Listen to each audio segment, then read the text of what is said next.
That's strange, sir. I don't have any recollection of that at all. Mr. Grady, you were the caretaker here.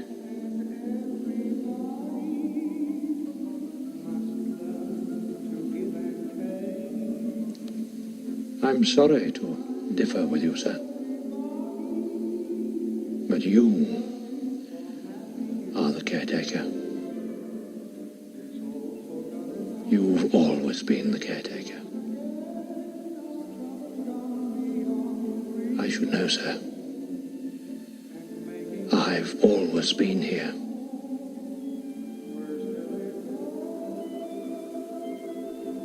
Ready for the inaugural clap? Never been more ready. Hey, showstoppers! Welcome back! Hi, everybody. Hi, everybody. It's so good to see you all. Oh, wait. We can't see anyone. Except for our special guest star. Ooh, nice segue, Jess. Thank you. I did that myself. Go for it.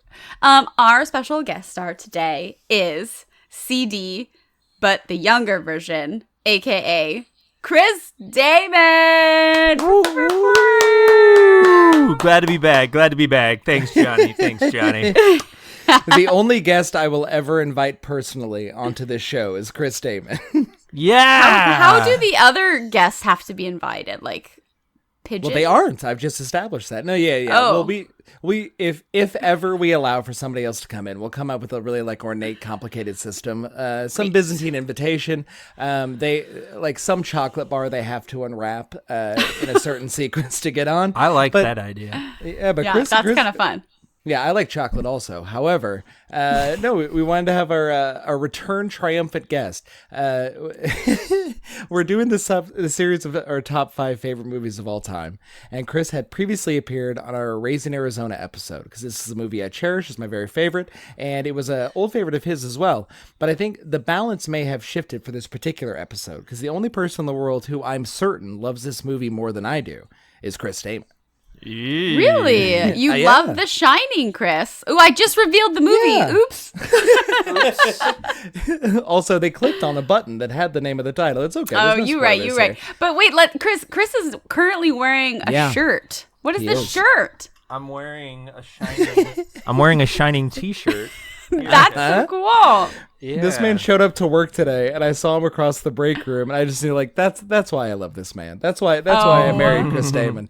This man showed up to work today in his commemorative T-shirt because he was going to be talking about that movie later today. I love him so. Kudos. That is And really well done. I also was simultaneously I was given this shirt as well as a Shining keychain, the Overlook Hotel keychain that I have in my pocket at all times. So I'm constantly repping this movie. And who gave you Wow. those, Christopher? You did, dummy. That's right. It's premeditated, partner. This shit's been in the books for years. I've been planning this since I was born. It's like you both have been here all along. Wow. Oh my god. Wow. These segues are getting better and better, Jesse. Thanks, man. I've had like 40 episodes to practice. Actually, I don't think it's that many. It's like 20. We have not but that's made that cool. many. This is the least prolific podcast in the history of the medium. We make them when we feel like it, pal. Yeah, we don't plan. I've never felt more like talking about something than the topic we're covering today. So, this is also the second episode we've ever done where we're recording directly after a long day of work. Jess has been off work for hours. She woke up at probably 4 a.m. today. Chris and I both literally just walked in the door. We've been home long enough, literally, to set up the microphones and get this call up and running. Jesse has a big important trip tomorrow. We're doing this thing last minute so we can get it in the can. And I will brook no criticism of the show forever because this is the work we put in to this lame bullshit. All right. Yeah. So This prepare is our for a loopy hard-earned one. fucking time. That's You right. better be happy that we were here in the first place. So you're welcome, listeners. You hogs, you pigs, enjoy your slop, idiots. We're really good to our listeners. Absolutely. I think fans deserve punishment every once in a while. I think they've been living You're high right. for too long. You're so right. So, Jesse, what was this was a different experience for us because this was in the history of the show. This was a momentous occasion because this was the first you're time right. you and I have sat down and watched the topic together. We had a couple days off. I, knowing your like deep love, appreciation, and general affinity for horror movies, I wanted to make sure that we could experience that together. For those who listen to the Midsommar episode, Jesse's allergic to these. It's not her forte. It's not what she would choose to do in her spare time. And because I was forcing her to do this, which is kind of the running theme of this show, like, no, watch this. You'll hate it. Check it out. I wanted to be there live in person to see the experience. So, Jesse, what did you think of the inside of that blanket that was over your head the whole time? It was really warm under there. No, it was this viewing experience was much more pleasant than I anticipated. Like Midsommar, my face was literally in the blanket the entire movie. Like, and unfortunately, I still caught a few images that I can't get out of my head. Yeah, sure. With Midsommar, this movie was. I pleasantly was able to watch the majority of this movie. Well, that's good. Yeah. So whilst my blanket was there in case I was like, okay, is this something I don't want to see? Nope. Okay, I'm good. Okay, nope. You couldn't see what I was doing, but I was recovering my eyes. A beautiful, perfect recreation of her action at the time. Yeah. And once I determined that I could continue watching because it wouldn't be an image that was burned into my head forever and give me nightmares, then I would watch it. But we have to talk about. I just can't wait to talk about this movie. Yeah, I know. I can't wait to dive in. I've been thinking about it ever since we watched it. I've had like 7 conversations with other people about The Shining. Yes. Like it's so fun, and I can't wait to dive in. If only all horror movies were like this and so great and easy to talk about. So that's interesting you put it that way because this has kind of earned a reputation of like, if you say this is your favorite horror movie, a certain crowd reaction will be, well, you must not like horror movies very much, huh? Because it stands so apart and it's so totally different than a lot of horror movies out there. And it was made by someone who was only vaguely interested in the art form to begin with. That it's kind of has we'll get into the reputation of the art in full, but where do you want to start the conversation, Jesse? Where have we been starting these things? Generally with like a summary of the plot. Okay, we can do that. So, Jack Torrance, struggling writer and recently clean alcoholic, takes a job as a caretaker at a remote hotel located in Colorado, right? Yes. Yeah, okay, I should know that. Along with him is his long put upon, long-suffering wife, Wendy, and his psychic son, Danny.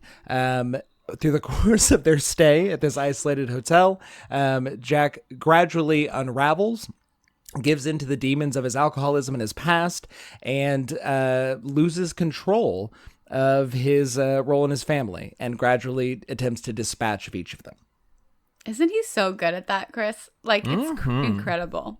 Corey's summaries of everything is Krispy where I'd Kreme. like to be in my life. Like, Corey, could you please summarize the dinner menu options, please?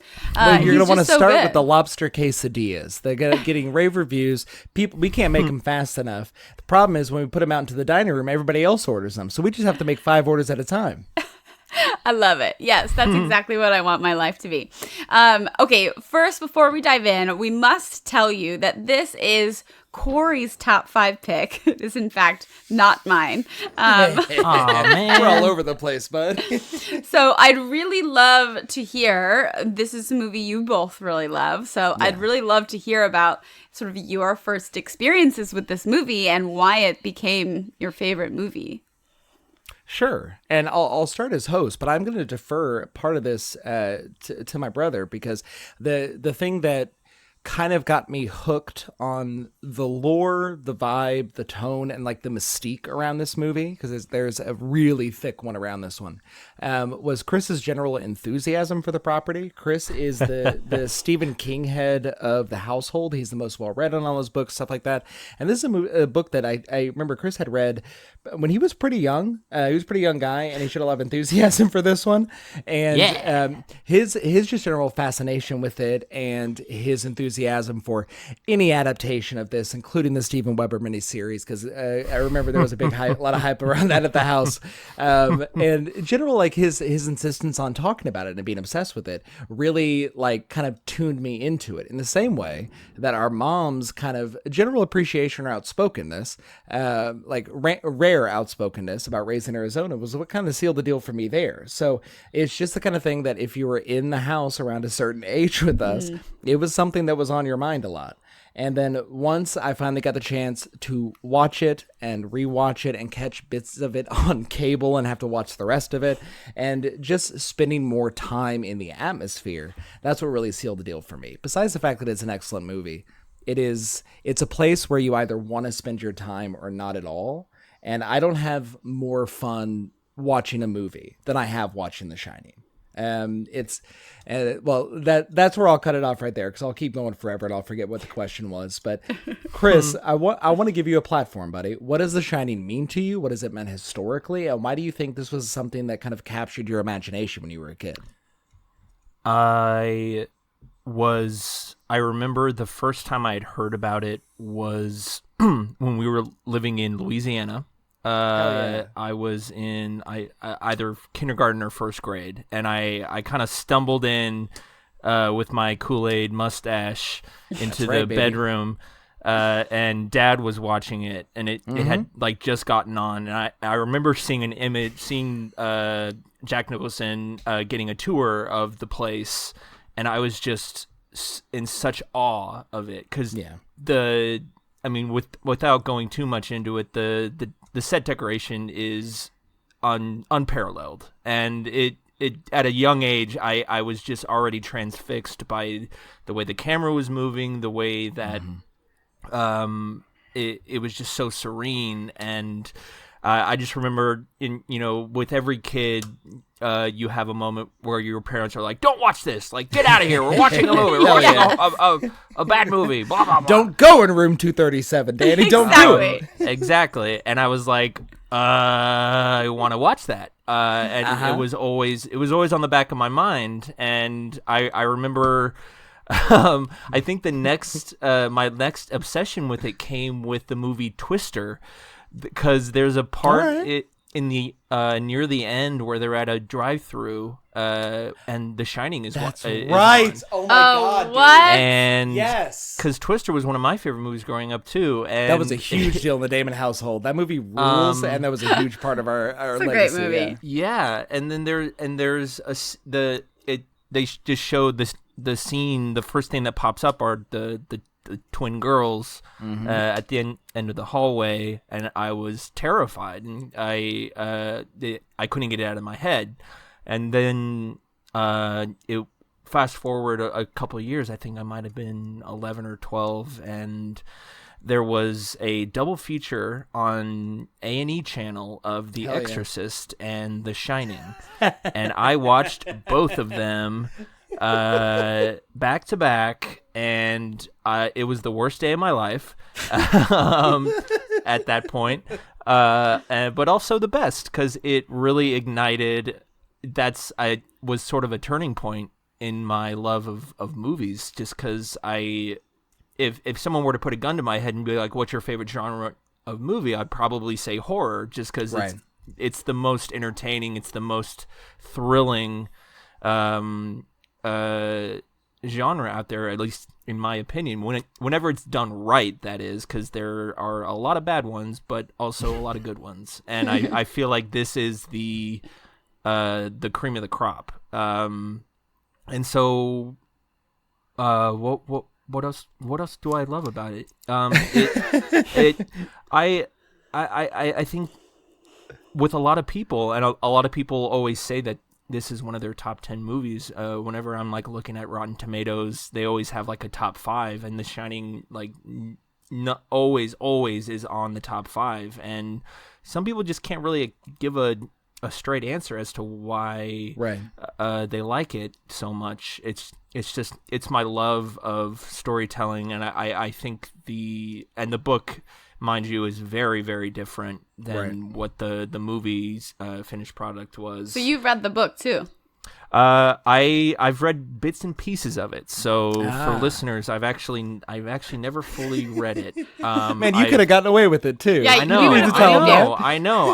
I wanted to be honest because I've do read that a here. lot of. I have it here. I have it here in. It's like 40 feet away from me. And I probably should have read it during quarantine or something, but I didn't get to it. Damn it, Chris.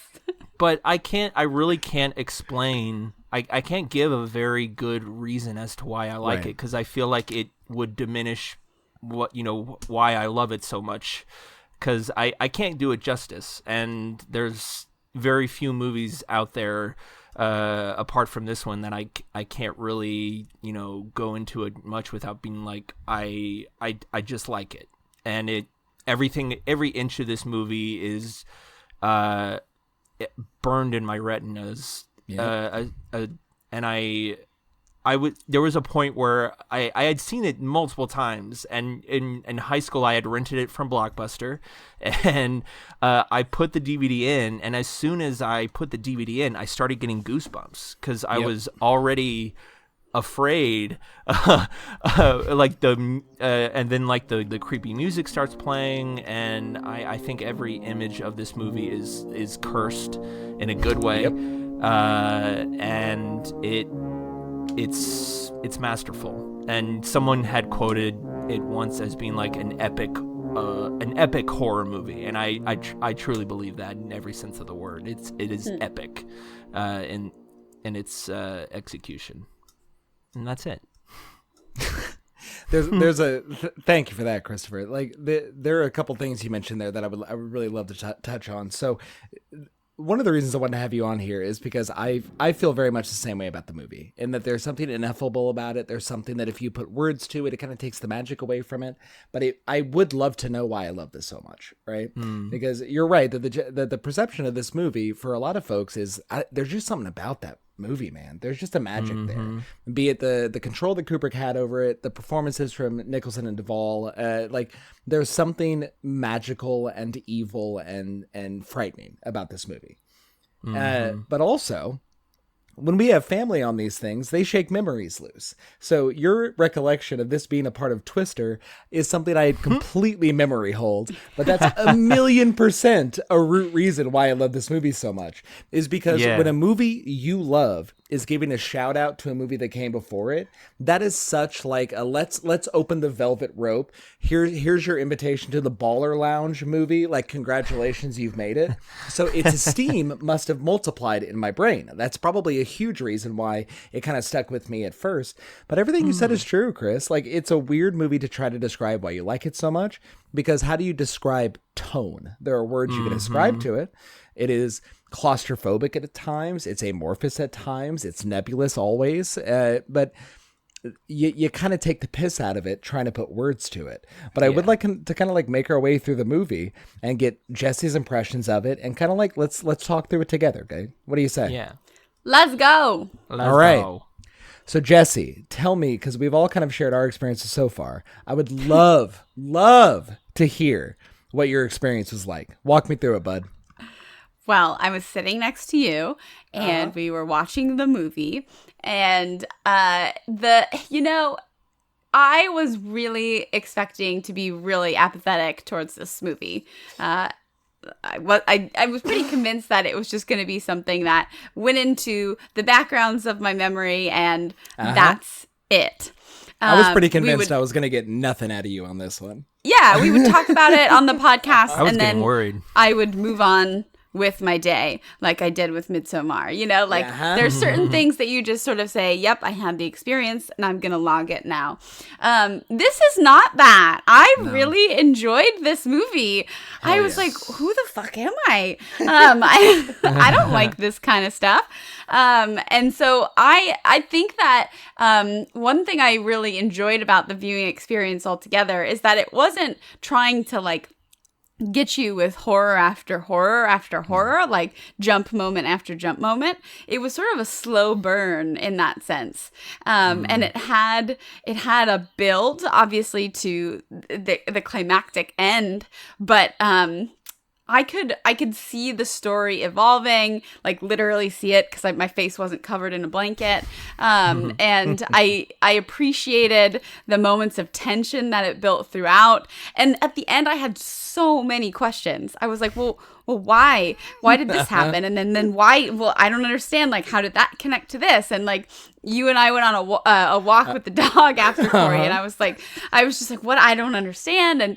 And there were also so many moments of conversation I've had since watching this movie with other people, and like their connection with the movie, and the many documentaries at this point that have been made. And I'm not just sitting here saying I'm never gonna watch those. Like, I'm probably gonna go seek those documentaries out and watch them because I'm so curious with all of the conspiracy theories behind this movie. Like, that is fascinating. Really diving into what they think Steven Kubrick's mind was doing is pretty amazing. And so I'm really excited to talk about it today because I haven't stopped talking about it since Stanley, not Steven. That's okay. I was gonna add a sound drop of me really loudly saying Stanley over that, but Stanley! That's fine. I think I've only ever seen like one other Stanley Kubrick movie. So which one? Clockwork Orange. I think. Hell yeah. Okay. Fine. Is Silence of the Lambs Stanley as well? No, that's Jonathan Demme. That almost made the list, by the way. I was considering did that it? one as well. Yeah, because against my better judgment, I was kind of considering a horror slot for this project we're doing right now. Like, I had an animated movie slot because I wanted to appreciate the medium. Yeah. So it almost made it in. That's another one of my very, very favorite movies. And that one's fucking terrifying. And that's terrifying in the way that I think you were grateful this one was not. Because you're right. This is not like, besides the title cards of Day and Time, which really had an effect on Jessie and really got her ass every single time they popped up. She was not enjoying those. Those scared you, Jessie?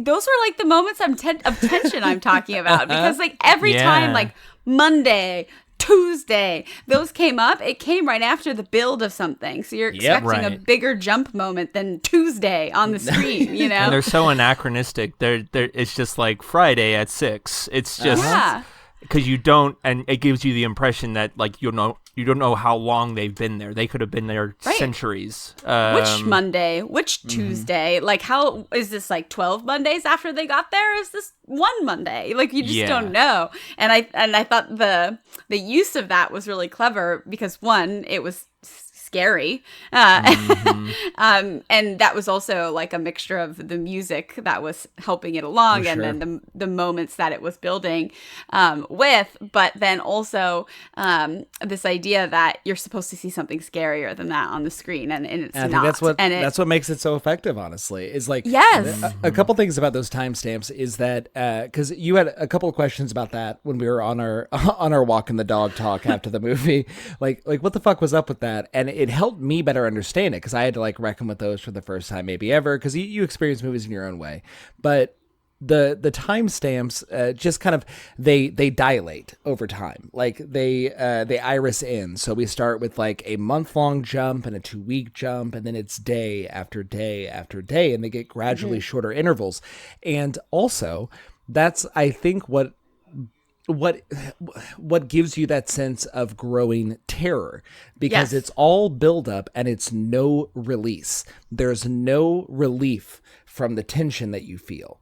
The action might stop, the music might calm down, but all you're getting is Tuesday or Wednesday, right? It's not catharsis. So he's ratcheting up tension every couple of minutes or so and never giving you the release until he gives you all the release all at once. Right. And there's some crude metaphors that can be made. I won't resort to those now.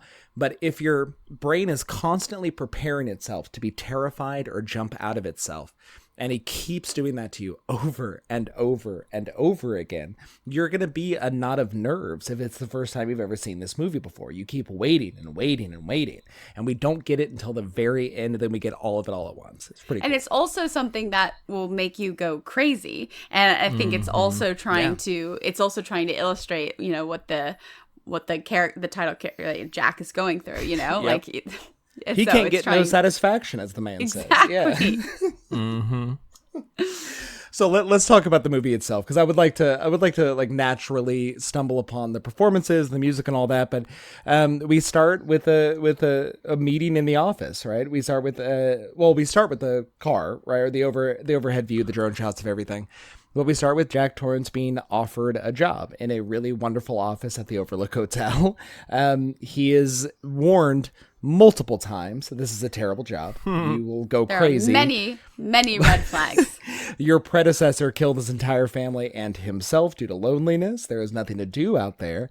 And this scene, I think, works really well because you hired Jack Nicholson for this. And this is something we were talking about during the movie, you and I, Jesse, of like, I don't believe this fucking guy at all. This guy is a madman from moment one, from frame one. And I really, really like that the more I think about it, because I don't think Stanley Kubrick buys the Stephen King bullshit of like, no, this was a really nice guy, actually. He was a nice really guy. normal. He was a good father. It's like, no. Yeah, it's one of the he was biggest a monster. controversies. Like, this is one of the main riffs that the Stephen King, audience had with this movie, is that this guy was not supposed to be crazy at the beginning. And it's like, you have to be a little bit crazy to go crazy, right? So like, there's got to be something there to trigger whatever's happening in his head inside of this hotel, I think you wanted to give us something better than the news footage of the next door neighbor of a serial killer that says, well, he was just such a normal guy. I never saw it coming. It just hit me like a freight train. I think he understands on a level that Stephen King maybe doesn't want to acknowledge, or his worldview isn't shaped around the premise that people can be monsters and like the world turns you into one, circumstances do. But yeah, go ahead, Jesse. No, it's someone who's also more susceptible to sort of succumbing to an evil or a bad energy, is someone like the guy who shows up at the Overlook Hotel to get this job. Whereas, like Shelley Duvall's character Wendy is not succumbed by this in the same way by any means. And so that she has, some sort of willpower to fight it, whereas Jack does not. He gives in very quickly to the powers that be. It doesn't take a ton, because the job that he's offered is basically drifter work. This is like loner drifter, like no family in the world, nothing to live for. This is the person that might be suited for a job like that. And if you have a wife and child and you're seeking out jobs like this, when you could very well take a job closer to home, you're maybe seeking this out. You're maybe seeking out self-destructive or like family, oblivion work. You probably wanted this to happen to a certain extent. There was something inside of you that wanted to make this manifest. Yep. Yeah. So he takes the job, and then we're off. The next scene introduces us to Wendy and Danny. Wendy, who, lovely woman, Shelley Duvall in this movie is one of my all-time favorite film performances. I think the movie doesn't work fundamentally without Nicholson being great, and I think he's gotten all the accolades he deserves for this movie because he's fucking incredible. This is one of the best things ever.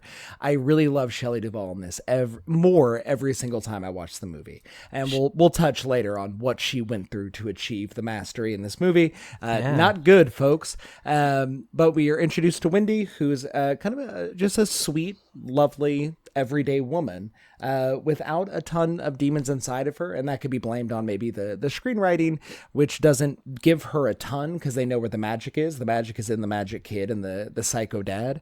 But she's seen just hanging out with her son and talking to his imaginary friend Tony, who lives inside of his mouth. First of all, I'd be really fucking mad at my husband if he went to go accept a job and forgot to mention that the person who had this job before him went crazy and killed his family, and like this hotel, nobody else is there but you, and you have to make your own food, and you're living in this giant mansion all by yourself. Like, I didn't sign up for that. Jessie was livid when she saw the scene of Wendy having to make breakfast and then cart that shit all the way across the hotel. She's like, this is fucked. No, that's terrible. No one should have to do this. Because knowing me, if I was in Wendy's shoes in that moment, that huge, big place, and knowing no one was there except for me and my son and my husband, I would be running because I think that there were people hidden in the walls, which in this case was extremely accurate. accurate. So, you know, it was really problematic. And at one point you asked me the question, you know, would you go look in the room? And I was like, no, Corey, because I wouldn't have put myself in this situation in the first place. That's right. What a stupid ass question, Corey. I would not enter the hotel, thank you. Yeah. And Although, and ironically, I have entered this hotel. This is a very famous, the hotel What? that this hotel was based on is very famously in Colorado. And we would pass it on, you know, whatever road trip we were on. I think, you know, we stopped it and looked at it, but we would not stay there. I refused to have anything to do with it. the Stanley Hotel, right? Yeah, yeah. It's Oddly like this enough. big white hotel in the mountains of Colorado. Not quite as high or as desolate as this one is portrayed. Which Yeah, this it's a one, pleasant looking, normal ass hotel. Yeah. yeah, and this one is actually the outline of this hotel is actually in Oregon. I think we found out the other day. Yeah, they Yeah. superimpose a couple different hotels over each other. And Chris, you've been trying to muscle your way in for a couple sentences here. What do you got on your mind, buddy? Go ahead. No. I'm just kind of like, yeah. Like, hell yeah. Yeah, this movie's good. Yes, my pretties. Throwback. It makes me think. It makes me wonder. Like going back to Wendy not being told about the quadruple murder suicide. Just like, do you think he even mentioned that to her, Jesse? Like at all? Absolutely not. He He definitely did not. yeah. All right, just making sure. I think that's so funny. Because as a sane person who, when we meet her, is taking care of her child who has this imaginary friend and then has sort of an episode, you know, Yeah. like I would say we can't be isolated right now. Like my son needs this care or whatever. And, you know, like if she had known all of the factors, she wouldn't have done it, I think. Exactly. Yeah. You're 1,000,000% correct. He did not tell her that shit. No, he did not disclose that to her. Yeah, because that scene is kind of harrowing. Like Danny has his episode where he has the vision of the blood elevator, one of the most indelible images in all of film. He has his freak out, his shining episode, and collapses and seeks medical care. And Wendy is a concerned, attentive parent. She's into it. She's into her kid. She pays attention. No, she would not have gone had she known that little extra information. And I think that should be the first sign to us, besides the fact that it's Jack Nicholson, who is the devil in real life and great, playing him, that like he is seeking the destruction of his family. He is willfully taking them into an extremely dangerous situation because he sees this on his road to recovery and absolution as his chance to finally write something important. And it's his self-important drive to, I don't know, ascend and become the person that he sees himself to be internally. It's his ego talking of finally becoming that. And the detriment regardless his of family. Regardless of Ghost, by the way, he would have been putting his son and his wife in a ton of danger by going to the top of a mountain, had been stranding there on their own, and the only communication they have with any sort of life is a tiny little microphone that could die at any moment, and a limited supply of food, which it looks like a lot, but like you could run out, you might get hungry, you know, like I don't know, it's an avalanche, like you're gonna be in. No, I can't. Yeah, it's suboptimal. I'll say that. If it's too dangerous up there to have skiers, people who deliberately risk life and limb going at 90 miles an hour down a mountain, if it's too dangerous for them, no, a young child should not be there, certainly not in isolation. But on our initial tour of the Overlook Hotel, after they've made the trek and Jack has explained cannibalism to young Danny, which is a very touching moment, they receive the grand tour, and we meet one of the simply best film characters of all time, Mr. Dick Halloran, played by Scatman Crothers. Just wonderful beam of light energy from this non-actor. Cast non-actors. It's always effective. He's so wonderful. But this is where we discover that there's a name for what Danny experienced. He has The Shining. Dick explains that this is something his mother had, that he had, that her mother had, and he connects with Danny by psychically asking him if he wanted some ice cream. And then we have a scene that's probably my favorite in the movie. I was going to say that too. It is so beautiful, and it had fucking better be, because they did a reported 160 takes of this scene of Scatman Crothers and young Danny Lloyd just talking him through his psychic condition, telling him that there are things in this hotel that should scare him, that he should stay away from, and essentially setting up the plot for the rest of the movie. Does your mom and dad know about Tony? Yes. Do they know he tells you things? No, Tony told me never to tell him. Has Tony ever told you anything about this place? About the Overlook Hotel? I don't know. Yeah. I think it's also one of the scariest scenes in the movie, because he and of course, and we'll get to Danny Lloyd, who's also named Danny in real. That's right. Danny, Jack and Jack, and Danny and Danny. Yeah. But his the questions that he asks Halloran, just like, are you scared of this place? And the look that he gives him, which is so revealing to not just to the audience but to him, and it's just so pained, and he doesn't know what to do in that moment. No. And he has to dig so deep into his subconscious as to be like, okay, well, I could tell you everything right now, but I'm not going to. And that's, as a young kid, I always was like, why aren't you telling him this? Just like, he's already seen all of this shit. He's seen the twins. Yeah. He saw the blood elevator. He saw himself like screaming, like images of himself in just like mortal like peril, and he doesn't do anything. And that's I'm just so aghast. That's to your reaction, Jesse, about Jack not telling her about the murder. Just like, what are you doing, man? Yeah. He had every opportunity to tell him no, like, you guys should go, but all he does is just say, stay out of that one room and you're golden, bud. Yeah. Why doesn't he do it? That's such a great point, Chris. Like, why doesn't he tell them, do not do this? You all might die. And then he obviously has this realization later on, but like, but then it wouldn't be a movie. There wouldn't be a really bomb-ass movie. And it wouldn't, but that's always, and it doesn't even bother me. It's not that I'm like, oh, that doesn't make sense. That's stupid. It's just like, as a sane human, I'm just like, oh my God, this poor little kid, he's about to go through the worst, situation in anyone's life. But yeah, anyway. How does Danny even recover from? Well, there's a whole book and movie about that, which we'll touch on later on. But I don't really have a take on that. I don't know why Dick doesn't share all of this with Danny. My impression might be that when you tell your kid he shouldn't watch something, you don't do it with the language of, you shouldn't watch that because then you'll know that all adults are liars, or that people are cruel, or that men are cruel to women or to children.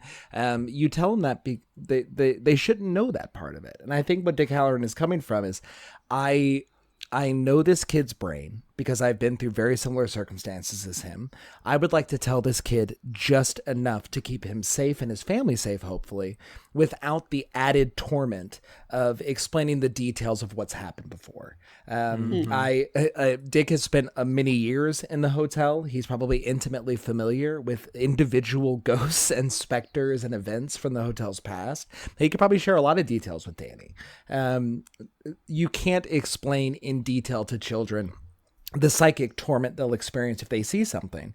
You just know that they shouldn't. It won't make sense to them if you explain it to them. You just got to tell them not to, That's my best guess on that. Yeah. And it goes in part with the movie. Just so much is unexplained. So much is anachronistic. So, I mean, just from the the aerial shots, the helicopter shots of the hotel, when you don't even, at the very beginning, you don't even see the maze there, and it just makes your brain break even further. Like, was that maze just like pop up randomly when they showed up? It just makes you think that, and it's so cool. And I think, a lot of the power of the movie is what's not explained. A lot of the power of the movie is like, I can't explain why this movie is plotted the way it is. I don't know if Stanley Kubrick could sit down were he alive and explain what his vision for this movie was. I think he would sometimes probably get pissed off. He would probably tell you to fuck off. First, he would hate this show, first of all. He would not be pleased with us doing this at all. He would think we're assholes. But I think sometimes an artist is chasing something that he can't describe, that they cannot describe, because that's the purpose of art. You're trying to put something into the world and explain something that is inside of your own head, or engage with themes that have always fascinated with you, but you don't have the vocabulary to do. That's why the visual element of storytelling is so important to film. It's because I don't know how to explain why I'm terrified of this thing. However, I will shoot something that has the vibe of why I'm terrified in this, and maybe somebody else will like empathize with something I've felt for years. You know what I mean? Mm-hmm. I think there's a lot of that happening here. But anyway, so we've met old Dick, a beautiful, perfect angel who's a flawed man, but has incredible interior decorating taste. We are then left with the family to go about their business. We have Jack, Wendy, and Danny settling into their daily routine, learning the kitchen system. Jack is busy with his writing, incredible stuff he's producing there. And Danny's our first kind of like tour guide of the hotel. Yes. He's the first one taking us through its nooks and crannies, kind of explaining the geometry of the place to a certain extent. And that's why this movie's so good. It's just a tour of the hotel, but he's giving us the best sound I've ever heard in my life, which is Danny's big wheel going over the carpet. It's so good. And the carpet and the wood. And it's like every element of this movie, if it's a sound, if it's a sight, if it's what customers, I just got off work, folks. What characters are wearing, it's deliberately to off-put or to make us feel ill at ease or have this uncanny feeling. And Danny's our first guide through the hotel, where we stumble upon some new best friends, a couple of cool neighborhood girls who want to chill and hang out with Danny when he's playing darts. Yeah. That's cool. I'm always as chill as Danny when I see two twin girls pop up in a room that there was formerly no one in. Hell yeah. Yeah, super chill. we see the murdered daughters of Delbert Grady. We don't know that's who they are at first, but of course we're gradually seeing the pieces connect on because we got the horror overview of the hotel at the job interview at the start of the movie. Right. We've been told all the major plot points before they happen in front of us here, and this is the first line we've been able to connect between those two things. But I just want to go back to like the Danny moment for a moment, because that scene is like, that's the scene that I will think of now with this movie is him going around in the circle, because it happens a couple of times. And I think it's really interesting because the moments where he's doing that are leading to something. So I think the first time it's, to give us the layout of our hotel. The second time is to lead us to room 237. That's right. And then there may be other ones that I'm missing, but they're leading to something. But at the same time, he's doing nothing. Like he's literally going in circles. But it's leading to something, and I think it's sort of telling us what's going to happen in this movie. A lot of this nothing is leading to something. Yeah, it is. There's something so banal about the evil inside the hotel. You're just going about your business. There's no rhyme or reason necessarily to how the ghosts present themselves or how the horrors manifest inside the hotel. It's just the characters are there and they experience these things in ways that are personally traumatizing to them in particular.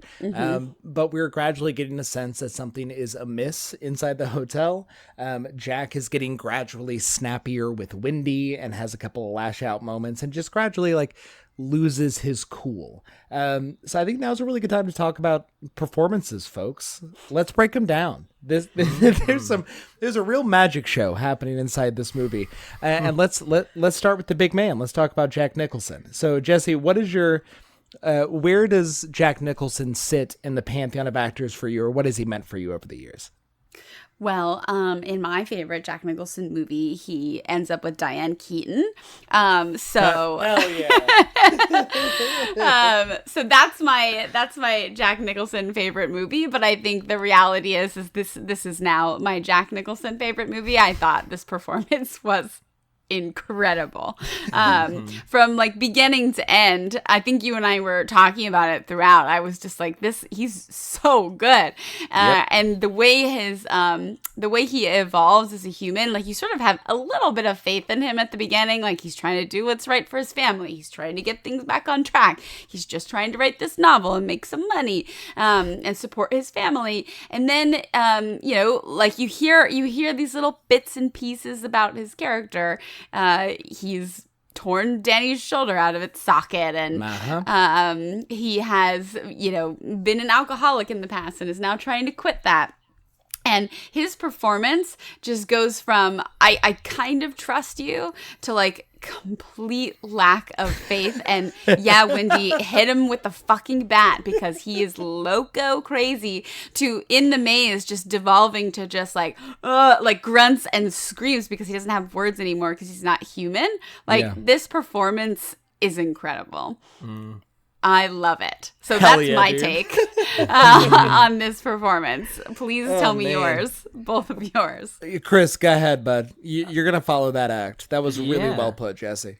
I think, given the structure of the movie and how from moment one you know that he's off, and as an actor you don't want to show all of your cards at once, and the fact that he pretty much does, from the moment he talks about cannibalism to his son, like you're like fuck. And the way he's able to pull that off all throughout the movie, because this is a long movie, this is like 2.5 hours.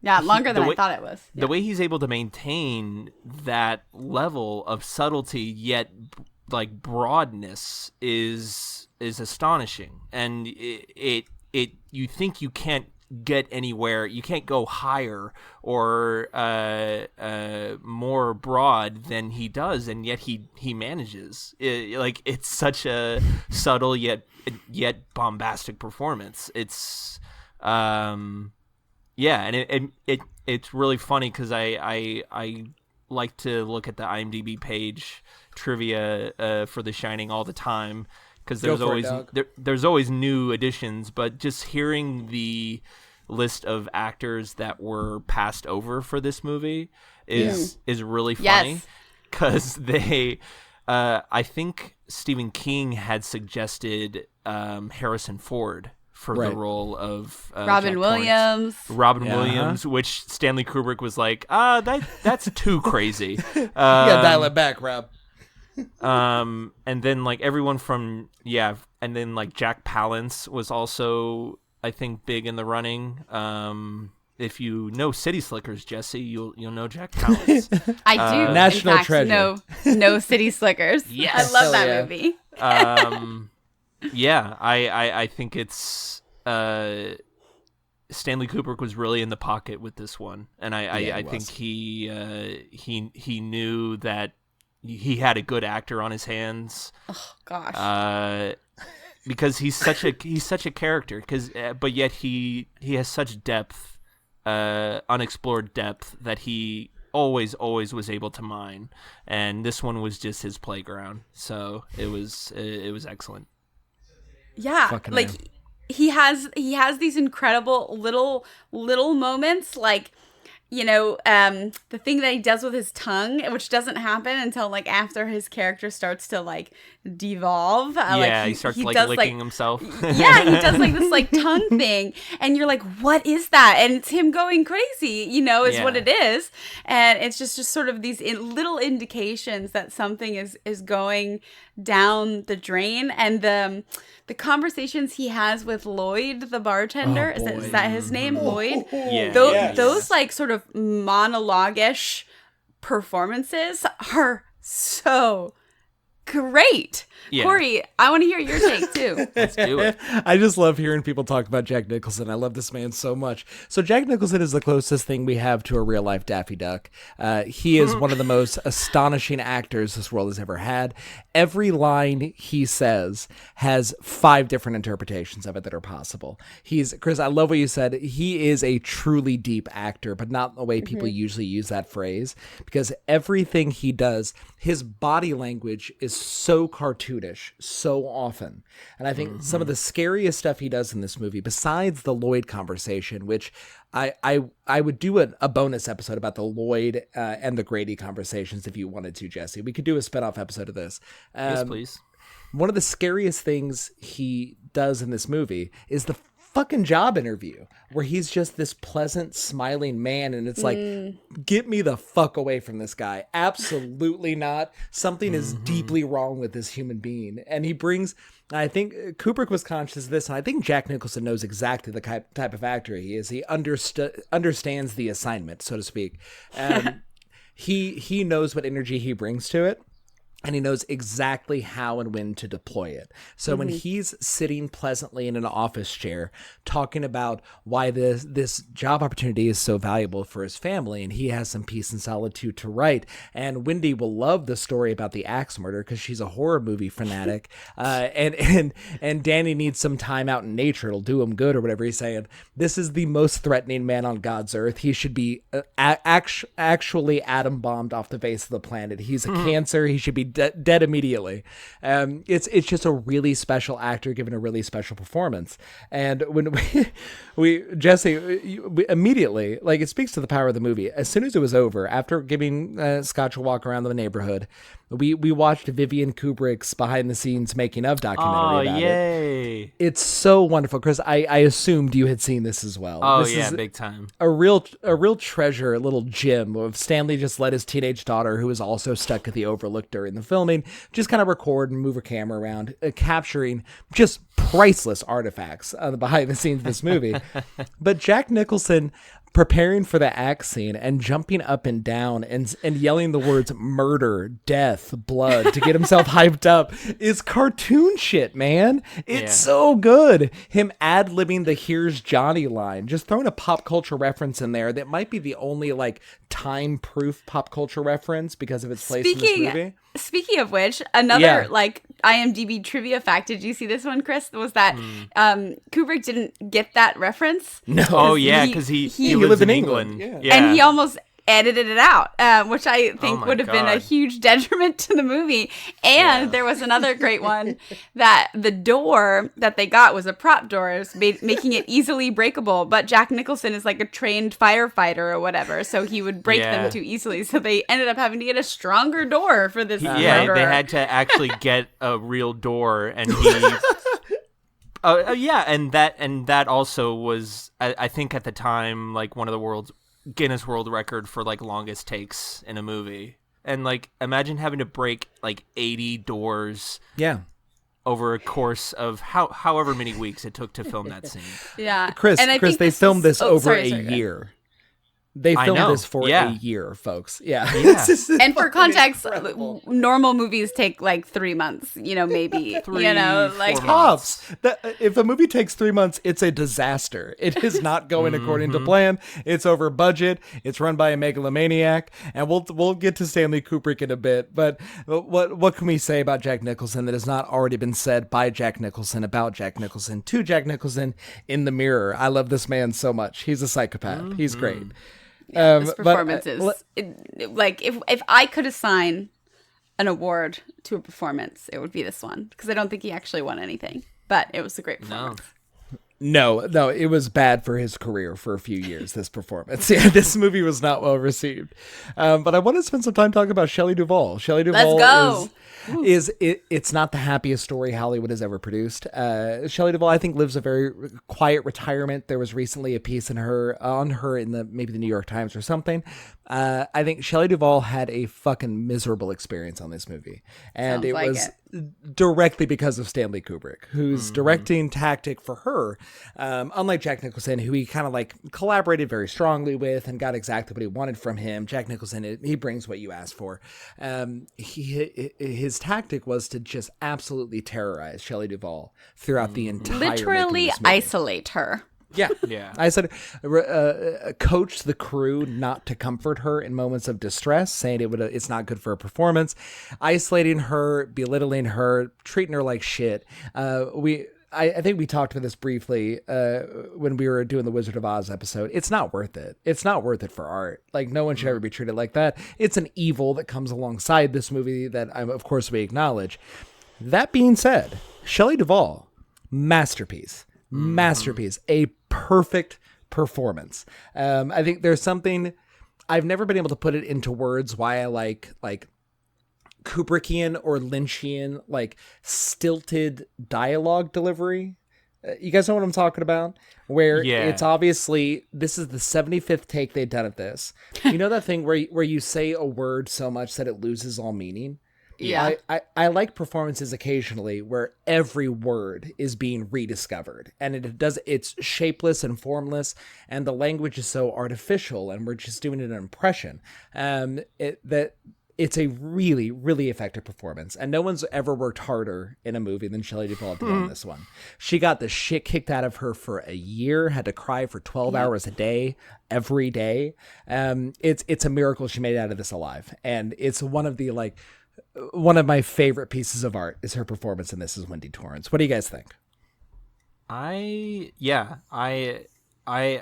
mad, still mad to this day, that this movie got Razzie Awards. It got like worst director, worst movie, and Shelley Duvall are useless. I think she won for worst actress, which I'm sure at that time was just the biggest slap in the face to her. Yeah.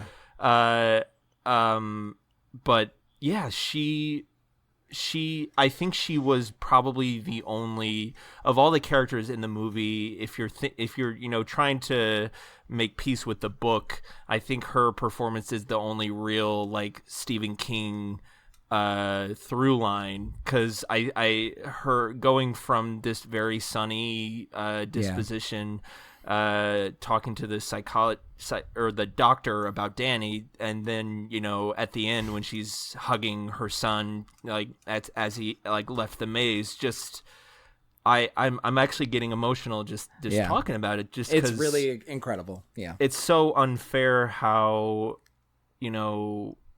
I wish I had a time machine, because I would have gone back and just been like, you killed You're it, wrong. lady. Yeah. You guys are wrong, and she killed it. And it's such a testament. I think now hopefully she realizes how good what good work she did. Missing hair and all. I always think about the part of the documentary when she's just pulling her hair out in tufts. Yes. And where- Kubrick's there right next to her saying like tough shit, basically. Yeah. Yeah. Who gives Oh it? Yeah. God. Who gives a shit? But yeah, she carries she carries the burden and weight of this whole movie on her shoulders.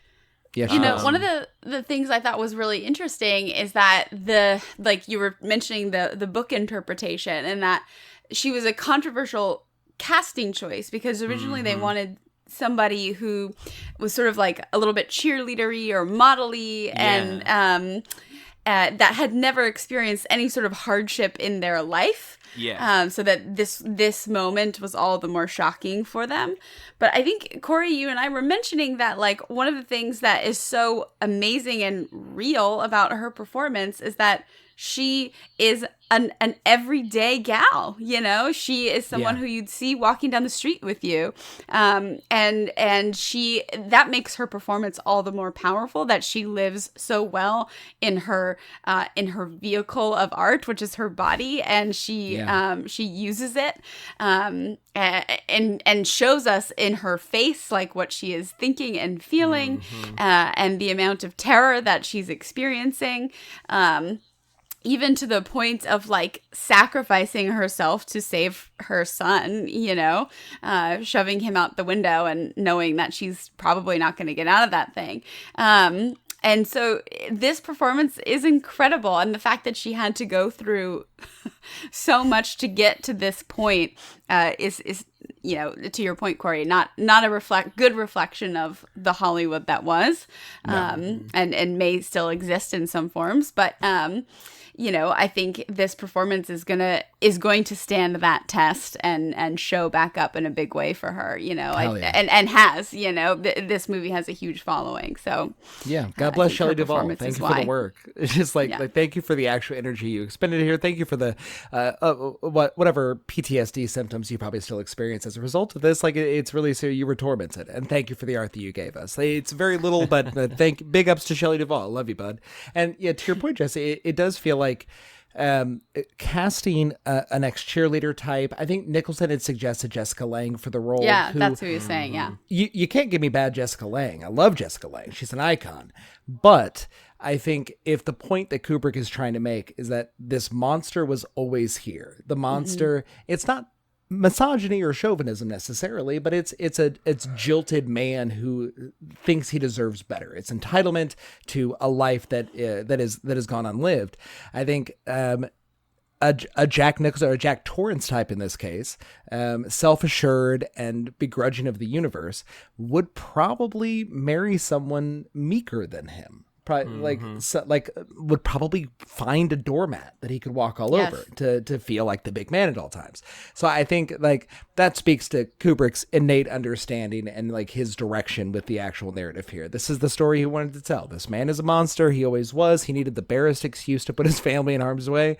And I think Shelley Duvall's excellent casting. The performance really mirrors that. So big ups to Shelley Duvall. Good stuff. Woo. We love her. Love her. Thanks, Queen. So moving on. Do you want to talk about like the Stephen King of it all in all of this? Because we've alluded to it a couple of times so far in that this was not good for Jack Nicholson's career.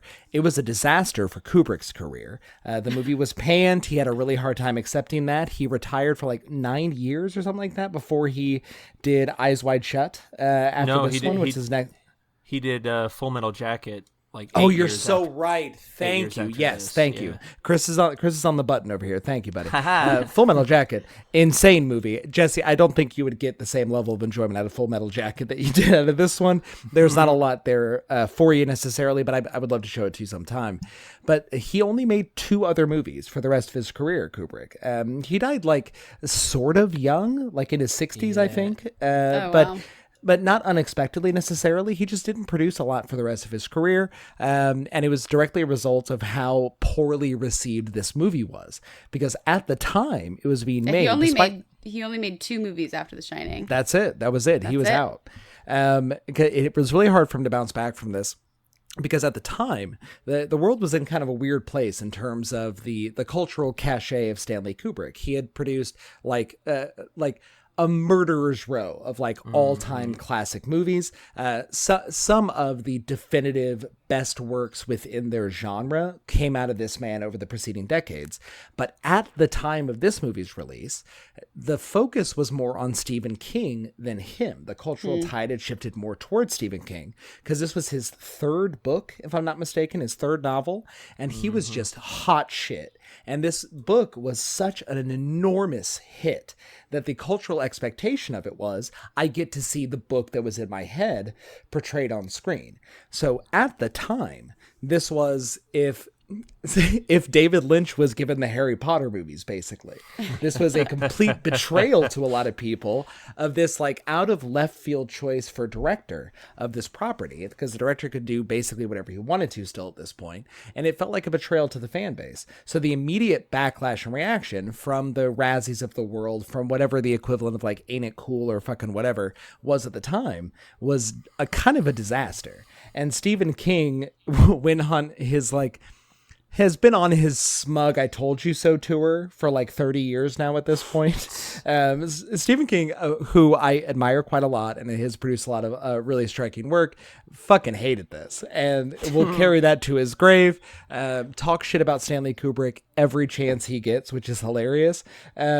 But the legacy is not great for this movie until it's kind of reappraised in the larger culture and has kind of achieved its status as a widely recognized classic these days. Yeah, and by monetary standards, it was a hit.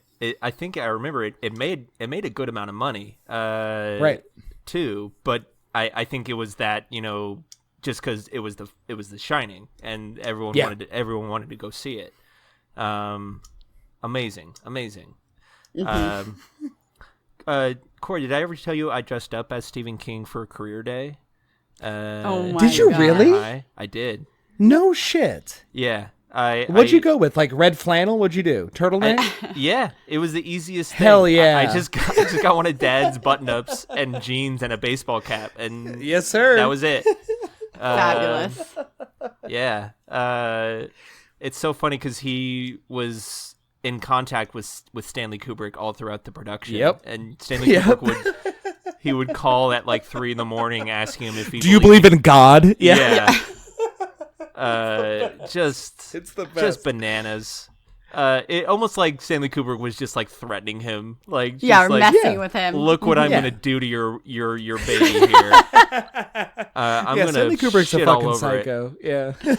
I love And it. the funniest thing about that is that like Stephen King only like gave up the rights to Kubrick under the condition that he, Stephen King, would get the first pass at writing the screenplay, and then Stanley Kubrick read it and was like, "No, we're not fucking doing that," and just went on to make his own movie. So I completely understand of where Stephen King is coming from. I'm partial to the movie itself. Obviously, I think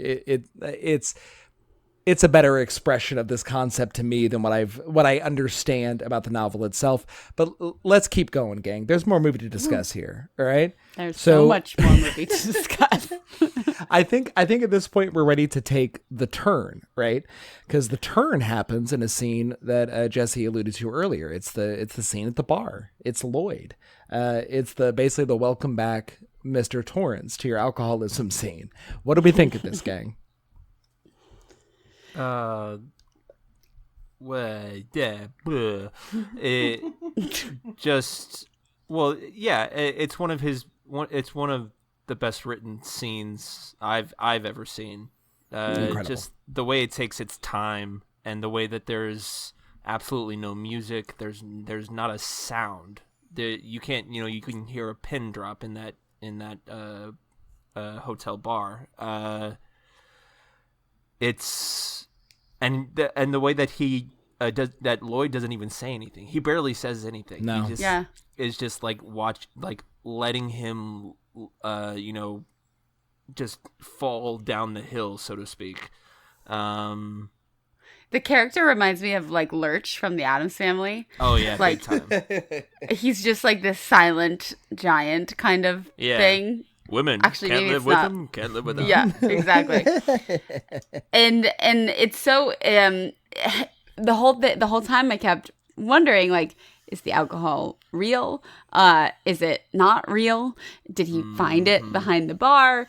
Like, how did this actually consume him? Did he actually drink a bottle of whiskey or bourbon, or was it just his imagination at this point?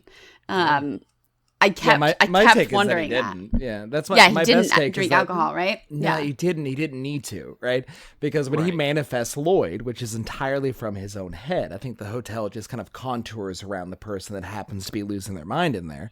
They're going to summon whatever validates them or gives them what they're looking for, which is just this person who has this spirit that they want, the person who's going to nod along to whatever they happen to say, kind of a captive audience that will just let him vent and grieve and be entitled to life, and just say, "Yes, sir, Mr. Torrance. Like, yes, sir, you're right. And Yeah. this doesn't cost anything to you. Your money's no good here." It's great.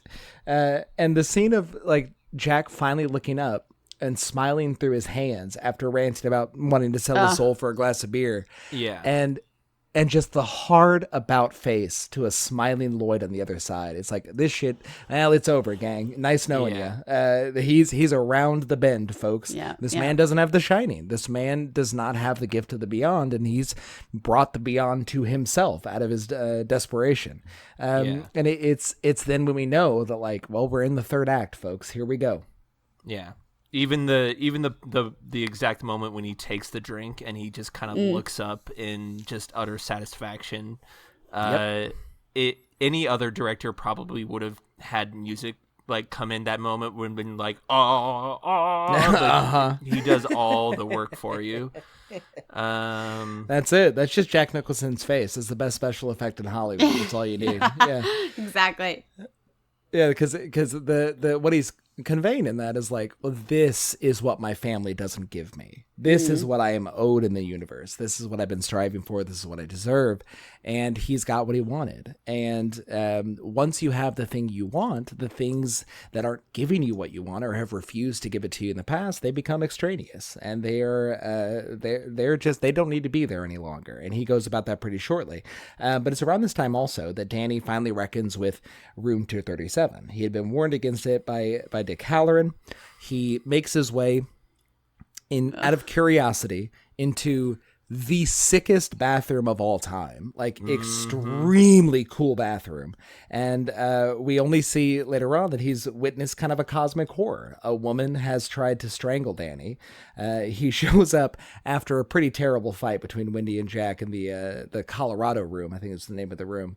And Wendy immediately jumps into action, and Jack refuses to.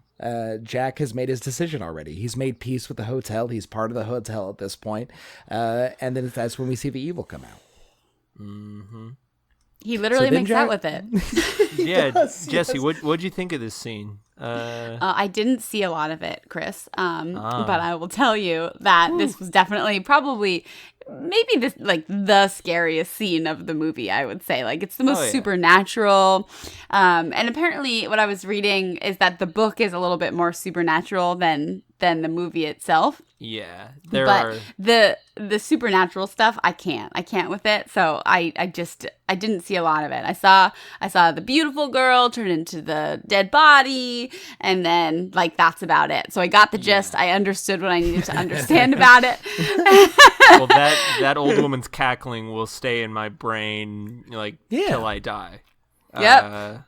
That was really upsetting to see as a young person. That's something that a kid can't quite reckon with. Like, because there's something like kind of naturally upsetting about old people to certain kids. I think it's kind of an unnerving thing to witness. Like, kids. I also think this don't idea of like women being evil, like a motherly figure, being evil might be a hard thing for a kid to understand, you know, because it's so commonly a masculine thing.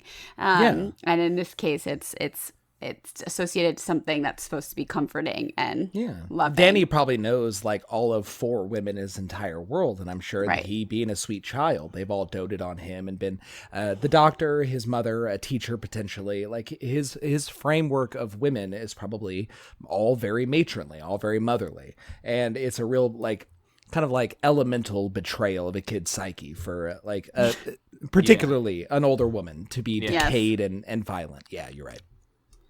Yes. But Jack is on the case. It's not a problem for long because Jack Torrance is on the case. Jack, as a doting father and a loving father, goes to check out the situation in room 237, and he finds the second missing piece that he's been looking for. He's got the booze, which is self-validation, and then he receives sexual validation in the form of a naked stranger who's into it. She's like down to clown.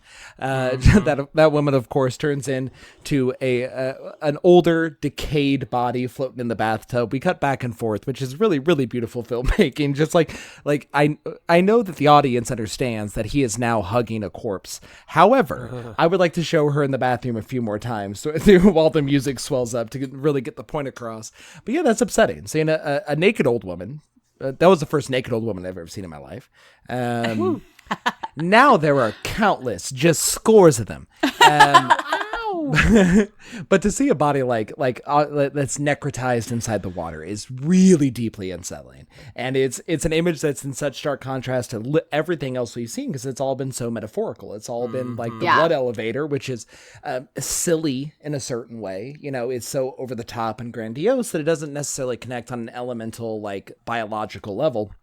But yeah, this is a really upsetting scene to see as a kid. Jack is, of course, terrified of this. He sees the horrors of the hotel for the first time, not just the gratification it can provide him. But he's still on the side of the hotel. Fine. He's still bought Yeah, in, folks. all And he's good. all right. He's all right. He walks out of that room like nothing ever happened. Yeah. And when Wendy comes to confront him about what he would have seen in that room, we have, is this when the showdown happens? Is this when we see his manuscript? Oh, maybe. No, this is no, because he comes back into the into the room and it just says, "I didn't see a thing." Oh yeah, and then doesn't he like take Yes. a nap? And then this is Shit, the scene yes. with Danny. Oh God, this scene I think was maybe one of the scariest scenes in the whole fucking movie. This fucked when with he's Jesse like, a lot. He's Yeah. like, Oh, really? Danny, come here, Danny. Yeah. And you know this guy's nutso. Like, what's he gonna do? And he's telling this kid to come over and sit in his lap and tell this kid that he loves him, and that he cares so much about him. And there's no like, you sort of expect there to be like a threat, like, but I need you to be a good boy. Right. But there's not that. It's just this like almost. It's genuine, but it's ingenuine, you know, like it's a genuine scene of him just being like, I love you, kid. Like, you're my kid. I love you more than anything.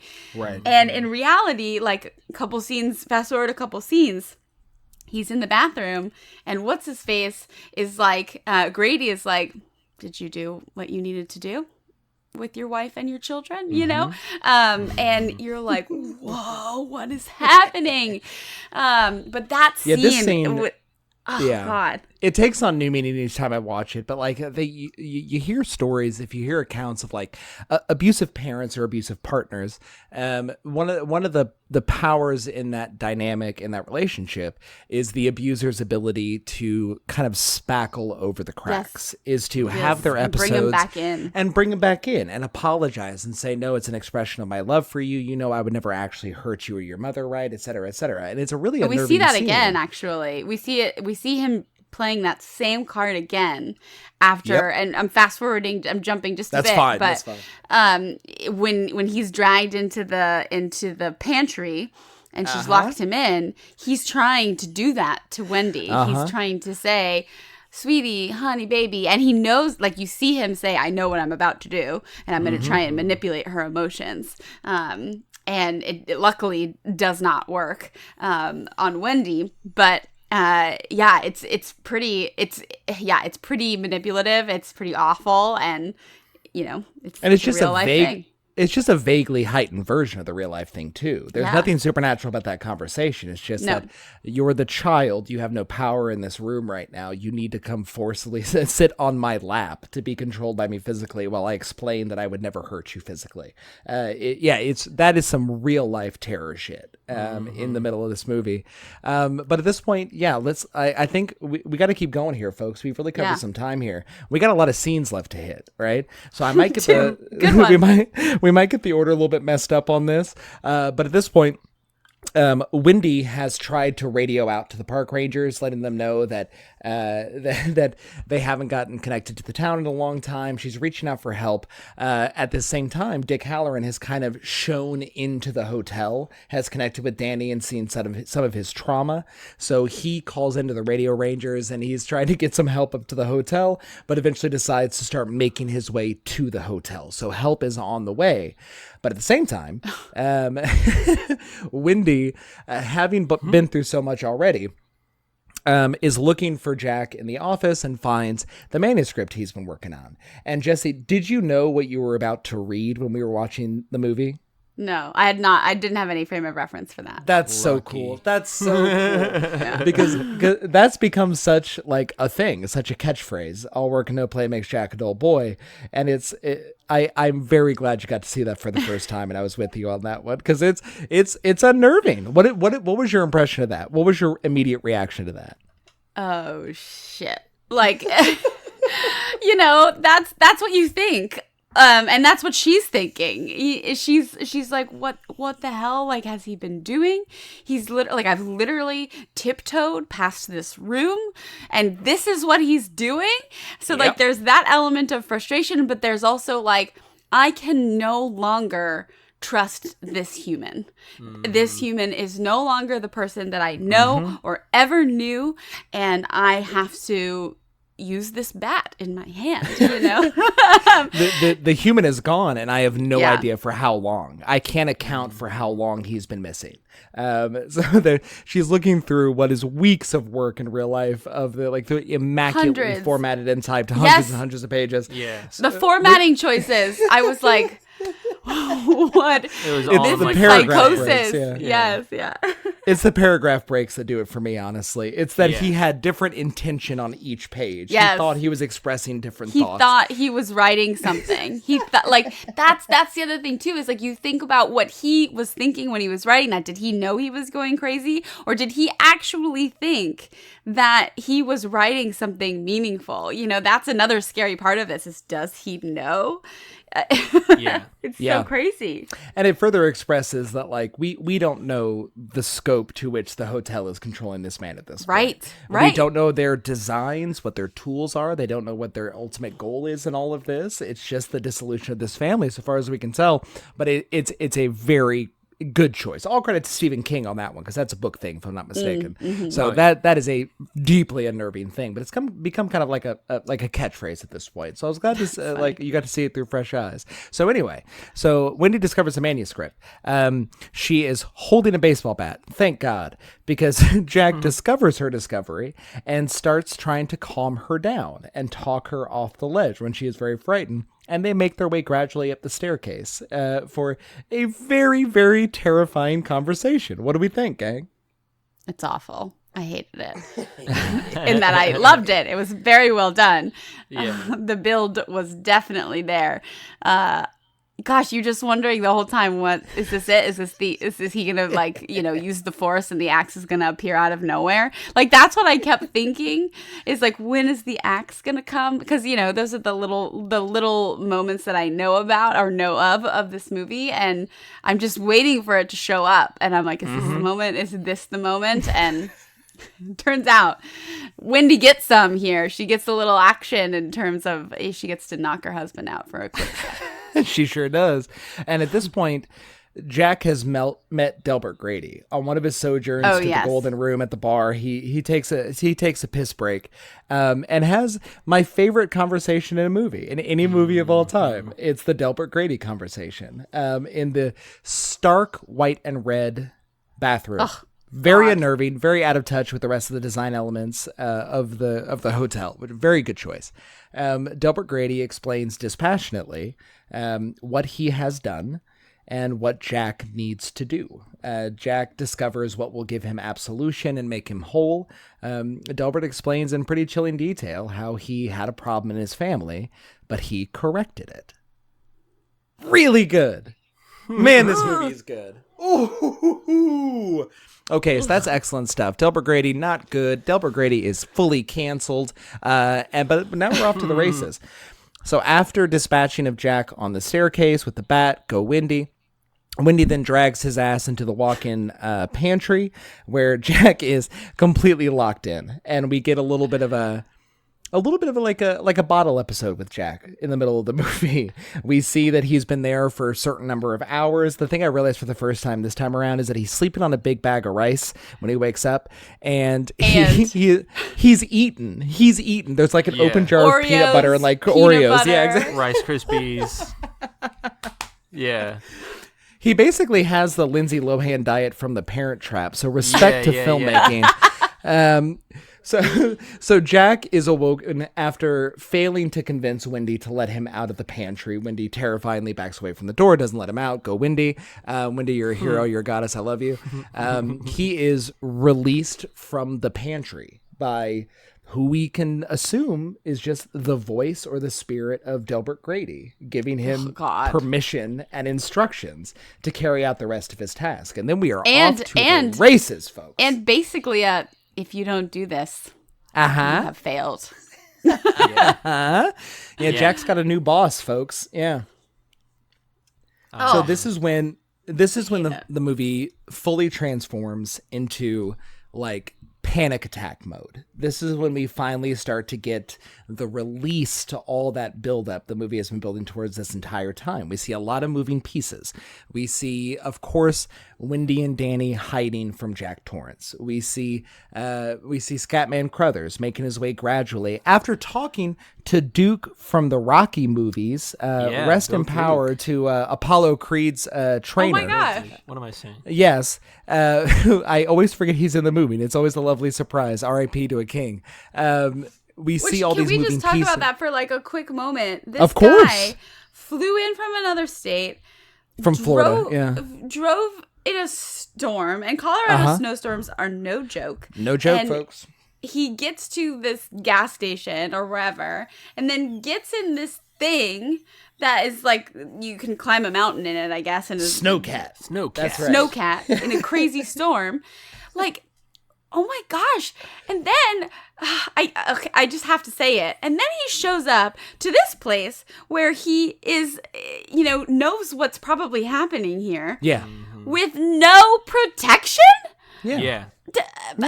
Makes sense. and Jesse, all I could say about that, because you were like, I think it was out of worry for a beloved character in a wonderful movie, and like a good man. The only like good man in this movie is Crothers. He's going to save them. However, he doesn't know he's in a horror movie, bud. He knows something's amiss. Danny's under duress. He doesn't know he's in The Shining. Corey, aren't you gonna bring like protection just in case that something amiss happens to be evil? Like I don't know. On the plane from Miami? I don't know. I don't know what the gun laws were like back in the day. Airports Colorado hunting? You can get a weapon, dude. For all we know, he probably had a gun or a knife on him or something in that big he may coat have. he was wearing. He was caught by surprise, if you recall. He was not expecting what happened to him. So, yeah, that's a real tragedy near the end of the movie, is that he's immediately dispatched. He has no impact on the rest of the events of the movie. It's set up for nothing. It's a good man going to die, walking to his death. And it never doesn't hurt. It never doesn't hurt when watching it. Like this lovely man who's trying to save a kid. It's terrible. And it's the only real scene of like, not gore, because there are flashes of gore throughout the movie. We see the girls on the floor, the Grady girls, on their murder tableau, but this is a real moment of violence, of like kind fast. Of striking violence. Yeah, it's a couple also, of frames. Yeah, it's also one of the few jump scares in the movie. Yep. Yes. Yep. I think, Corey, that was like a moment where I was literally shouting, like, what are you doing? You don't have protection. Like, this is not going to go well. Like, oh my gosh, he's going to die. And boom, dead. Like, it was so fast. That's it. Yeah. And that I think that's what really sells the terror of the last moments, because we've been building to something, and it's been kind of like unnerving and elemental, and we can't really understand the extent to which we're going to witness a horror. But that man just dropped like fucking nothing.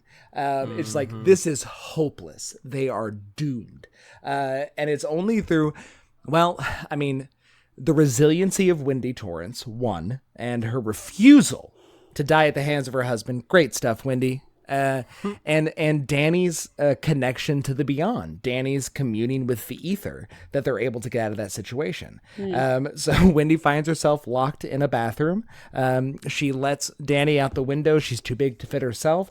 And now she's stuck with an axe-wielding maniac right on the other side of the door, using TV catchphrases before he murders his wife. Incredible stuff.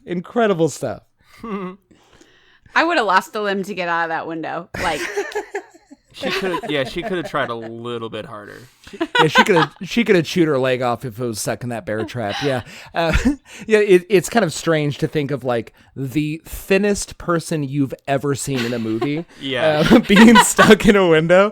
They don't quite like. They had to really build up the fake salt and styrofoam outside the window to sell that visual of her being stuck anywhere. But no, she has that big ass knife, and she gets a good cut to the top of the hand, and a really not a grisly scene at all. It's like really quick, like this quick slice against the hand. He's completely disarmed, and she's able to make her way out of there. And then she's one able, by the way, to make her way out of there because they hear the snowcat and he goes to investigate. Yes, That's- he goes I to jumped ahead. you're Yeah. totally right. I remember thinking that like while we were watching it again, like how does she get out of this again? How did she get out of the bathroom? So yeah, the arrival, okay, so that's the real act of heroism from Scatman Crothers. It was his arrival got her out of the bathroom. saved her. There it is. Okay, Yeah. wonderful. Good stuff. That's really elegant storytelling. Thanks everybody. And then, then we're left with the death of Scatman Crothers, Wendy like hijacking the snowcat from him, basically, like, taking it over, and Danny being chased through the maze by his feral father with an axe. Yeah. What a great scene Yeah. that was. Just and this is it. This is when the movie becomes an opera. Yep. Is that the music is at an all-time pitch, and you just you hear the chorus of voices going, "Oh!" and and this is like this is where the epicness of it all comes in. Just like seeing him, like the pan shot of showing little Danny behind the bush, and then like cutting to his dad coming into the frame. Which the music came from, or it was also used in Fantasia, in the scene.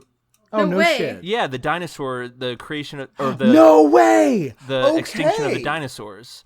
That scared the shit out of me when I was a kid when I first Yeah. watched that. Oh my that dinosaur gosh, scene the is power terrifying. Of music. It's the same. It's the same music, and I guess this is, we could also talk about the music because none of this is at least most of it is already is unoriginal music. yeah, it's existing music. Yeah. It's all like sort of like a smattering of different orchestral use, but that music. Which is weird to think of because it sounds like music of its time, most especially like the synth intro, that like the really unnerving way that synth can sound like a sound you've never heard in your entire life. Because like every synthesizer is just this mix of like tens of thousands of electrical signals, and you can turn it into something that's completely jarring or unnerving, or it sounds like it's being produced from a different universe into the movie that you're watching. And you see, that's right. That's right. And I got I think that's one of the reasons I connected so strongly with like the vibe and the atmosphere of something like Twin Peaks, is because I think they were after something very different with that kind of music there. And I brought up Lynch a few times in this. I got to investigate that further. I'll make you watch something David Lynch eventually. You'll hate it, Jesse. I love it. Well, Corey, the movie that Stanley Kubrick made them watch before this, right? Like the whole casting. Eraserhead. Eraserhead. Absolutely. Yeah, they were very simpatico as artists. I think he admired him a lot. It's weird to think about like the impact Eraser had on literally every director you've ever loved. Like Scorsese has borrowed from it. Like it was like this seismic Interesting. impact of a work of art. But yeah, the music is extraordinary, and it feels like, though it pre-existed, that this movie has kind of claimed it. It belongs to the movie now. You know? Yeah. Yeah. Go- Doesn't matter that Definitely. it already existed. Wendy, shout outs to Wendy Carlos, the composer for this movie. Nice. Hell yeah. Hell yeah. And this is also the moment where Danny proves he is smarter than all of us by is. retracing his steps That's right. in the snow so his father does not find him. That's so smart, dude. Like, how did he... Oh, gosh. Well, like, this you is a- coming up with Go that ahead, in a moment of terror. Yeah. Uh-huh. Well, it speaks to the. I mean, early on in the movie, they mentioned that this site was built on an ancient Indian burial ground, and that tactic of covering your tracks was a Native American tactic for war, and For it just- befuddling settlers. Yeah. Yeah, for exactly. colonizers, Wow. Yeah. So Yeah. they used that often, and it kind of just, it makes me wonder if like a really good ghost had sort of been like, hey buddy, use Something. this trick. Do Yep. this thing. Here you go, Try buddy. this. Yeah, you're about to be killed by a white man. We know what that's like, brother. Come on now. Here's a little trick for you. And that speaks to like the kind of the amorphous nature of The Shining. Like, what is it? What is its utility? Is it simply like you can open a door in a hallway we don't know exists in a house we've never been inside of? You know, is it just that you have access to this like world beyond, or is it direct communion with people of your ilk? Jack found his ilk in the hotel. It became what he needed it to become to kind of validate his mania. And Danny found what he needed to survive from the side of the burial. And the movie doesn't make a huge deal about that. It's not like really, it's not on the nose at all. It's barely referred to. But this is something I wanted to talk about in relation to this. So Chris, you had mentioned briefly at the start of all this, the conspiracy theories around the movie. Yes. Oh, anyway, yeah, Jack Torrance dies. He gets stuck in the maze and freezes to death. He did. Movie over. Congratulations, everybody. Most abrupt ending ever. It's the best. And then maybe the best ending shot ever of him like always having been there. And that's all I could say when we were done watching the movie. You're like, wait, what happened? Like he got sucked back in time. I said, best I can understand it. Now he's always been there. His soul is eternally in the fabric of this hellmouth, this cursed hotel. But the movies, like Kubrick's reputation preceded him on all of his movies, most especially this one, as this fastidious, genius level mastermind in control of the material representation of everything inside of his movies. So if there was a mistake or this potted plant was there, he's actually trying to tell you something with that. And that reputation has spawned a galaxy of psycho takes on this movie to the extent that there's an entire documentary, which is really 237, wonderful. right? That's right. We'll watch it eventually. It's so good. Yes. But it's just monologues of people expressing their conspiracy theories, that this movie is admission that he helped fake the moon landing, that this is entirely a metaphor for the destruction of Native American life in the Americas, and it's an apology for it. This movie has its impact on me, and I think Chris to an extent, I think a little bit to Jesse as well, is like, I don't know how to describe it, but this shit kicks ass. Like, it's just good. This is really good, really effective. They got exactly done what they want done.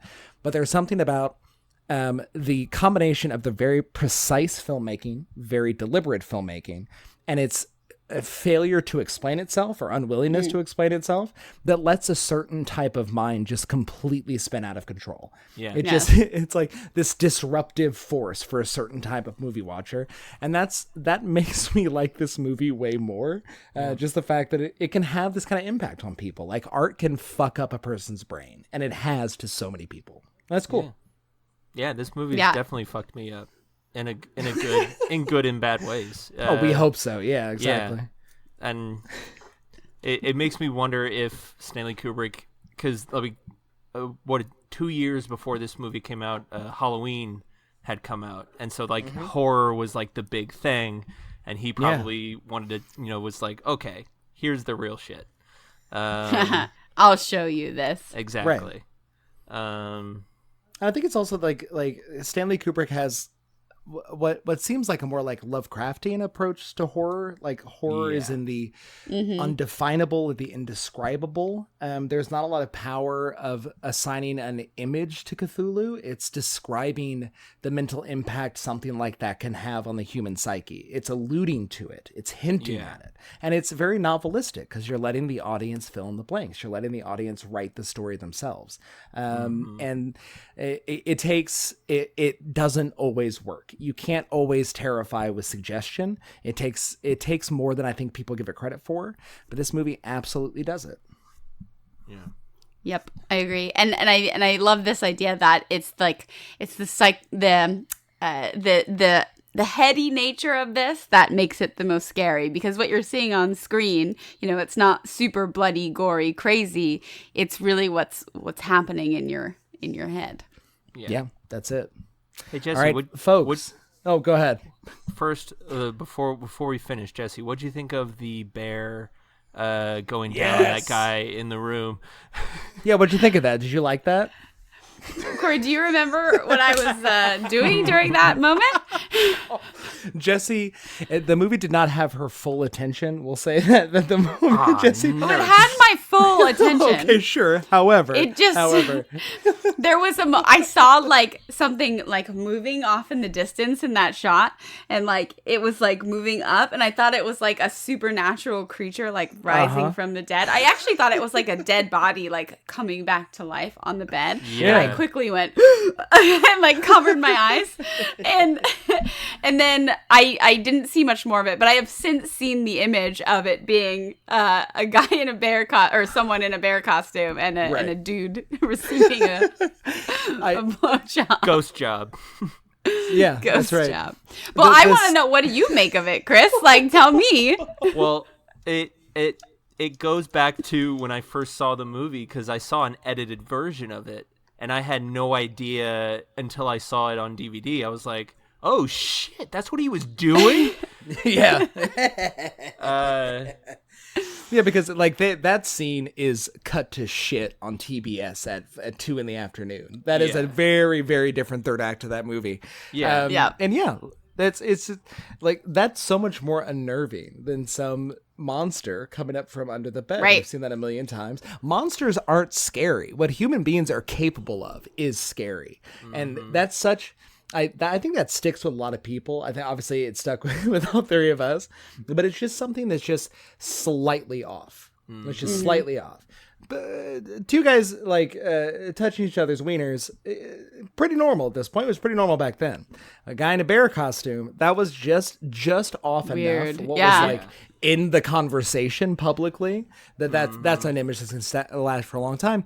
And I gotta tell you, it inspired one of the most widely supported sexual subgroups in American history, the furries. Respect to the furry friends out there, right? So this is moving at the Overton window, right? We lead the arc of history moves towards progress and justice. So great, good for you, Stanley Kubrick. Way to have your eye on the prize, buddy. He knew what he was doing. He knew. All right. So, folks, weird note to end on, but any lasting thought, any other thoughts that we want to share on The Shining? Anything else that stuck out to you we didn't have time for so far?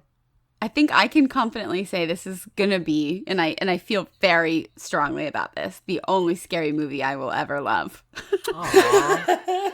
Oh, that's a really lovely thing to say, Jesse. I'm really, really glad you enjoyed this one. This was hopeless going into this one for me. I was like, I'm fucking getting nothing. I wouldn't be being honest or true to myself if I didn't include the top 5. I just felt like apologizing to you before we watched it. I am very, very glad that I couldn't predict you on this one. I'm very happy you enjoyed it. I'm Yeah, I relieved, loved it. Jesse. I can't wait to talk to you more about this. Just I know. It's so good. It's so good. Like, I just can't. I it's very good.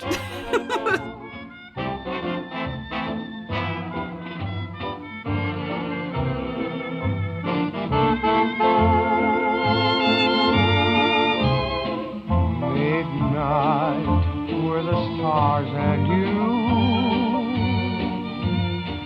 Midnight and a rendezvous.